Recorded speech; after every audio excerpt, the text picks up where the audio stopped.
নমস্কার, আমার আসামি নিবিলাকে আপনাদের সবাইকে অনেক অনেক স্বাগত। সকালবেলা উঠে এই বাইরের দিকে আসি পায়রাকে চাল দিতে। আর আজকেও গাছটা বেশ ভর্তি হয়ে বেলি ফুল ফুটে আছে। ফুটে থাকলে ব্যালকনিটা এত সুন্দর গন্ধ হয়ে যায়, নিজেরও খুব ভালো লাগে। চলুন কাজকর্মগুলো সারি। সকালে এখন অনেক বেলা হয়ে গেছে। সকালের মোটামুটি বাসি কাজকর্ম শেষ, রান্নাবান্নাও সব হয়ে গেছে। এখন বাজে 9:30টার কাছাকাছি। উমা বেরিয়ে গেল অফিসের জন্য। এখন যাই, আমি এখন ঘরের টুকটাক কিছু কাজকর্ম আছে, আগে এগুলো করে নিই। জামা কাপড়গুলো যেগুলো সেখানে পরে থাকবে, এগুলোকে নিয়ে আলমারিতে ঢোকারও একটা ব্যাপার আছে। এইভাবে না এলে এখানে এর মধ্যেই থাকবে আর কুকুরে নিয়ে এগুলোর সাথে খেলবে। এখন ওর জন্য বাইরে কোনো কিছু রাখা যায় না। কাপড় হোক, জিনিসপত্র যেটা পাবে সেটাকেই মুখে নিয়ে ও খেলতে থাকবে। উমা খেয়ে দিয়ে বেরোলো। এবার আমি এখানে ওর জন্য টিফিনটাকে আগে রেডি করে নিই। ততক্ষণ ও আস্তে আস্তে টিফিনটা রেডি করে ভরে রাখি।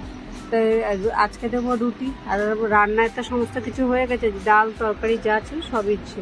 আর সমস্ত যে রান্না সব যখন হয়ে গেছে সব কিছুই অল্প অল্প করে দিয়ে দেবো। এমনি রুটি দিলে এতদিন তেমন কিছু একটা দিতাম না ওকে, খালি যে কোনো একটা তরকারি দিয়ে দিতাম।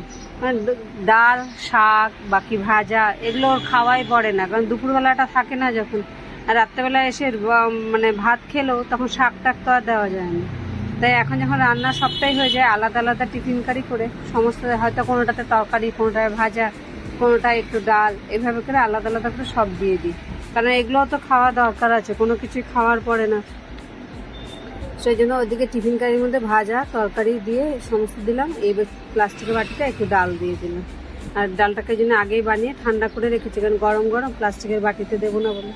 রান্নার সমস্ত কিছু শেষ। এবার আমারও এদিকে ঘরে কাজকর্ম শেষ। জলখাবারে খালি একটা দুটো বাসন আছে, এগুলো ধুয়ে টুয়ে যে ও এসে আবার নিয়ে গেল।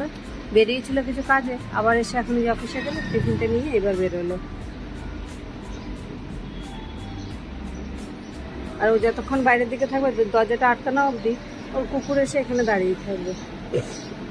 এবার খেয়ে দিয়ে এখন দোকান থেকে এসে জামা কাপড় সব ছেড়ে খেতে বসবো। আজকে আমার খাবারে রয়েছে পান্তা। রাত্রে অনেকগুলো ভাত ছিল, ভাতগুলোকে সকালবেলা জল ঢেলে রেখে দিয়েছি। শুকনো লঙ্কা পেঁয়াজ দিয়ে আলু সেদ্ধ করে রেখেছি। এখানে আছে আলু আর বটবটি ভাজা আছে, কিছু ভেন্ডি ভাজা আছে, 2 টুকরা লেবু নিয়ে নিলাম। আর সাথে একটা ডিমের অমলেট করে নেবো। অনেক দিন পর এইভাবে আলু সিদ্ধ ডিমের অমলেট দিয়ে পান্তা ভাত খাবো। খাওয়া সাধারণত হয় না, কেন ভাতও সেই ভাতে যে করি যাতে না থাকে। কিন্তু কালকে ভাত এতটাই রয়ে গেছে, অনেকটা করেছিলাম। উমাও খায়নি, আর টিফিনে ভাত নেবে না বলে নেয়নি, ভাতগুলো রয়ে গেল। এই দিয়ে খেয়ে দিয়ে এসে এবার যাই একটু ঘরের মধ্যে রেস্ট করবো। এই যে আরেকজন এসে আমার পাশে এসে এখন বসে যাবে এইখানটার মধ্যে। যতক্ষণ শুয়ে থাকবো ও এখন এই রুমটায় শুয়ে থাকবে। যাই হোক, আজকের মতো ব্লগটাকে এখানে শেষ করছি। যারা যারা দেখছো কমেন্টে জানিও কেমন লাগলো।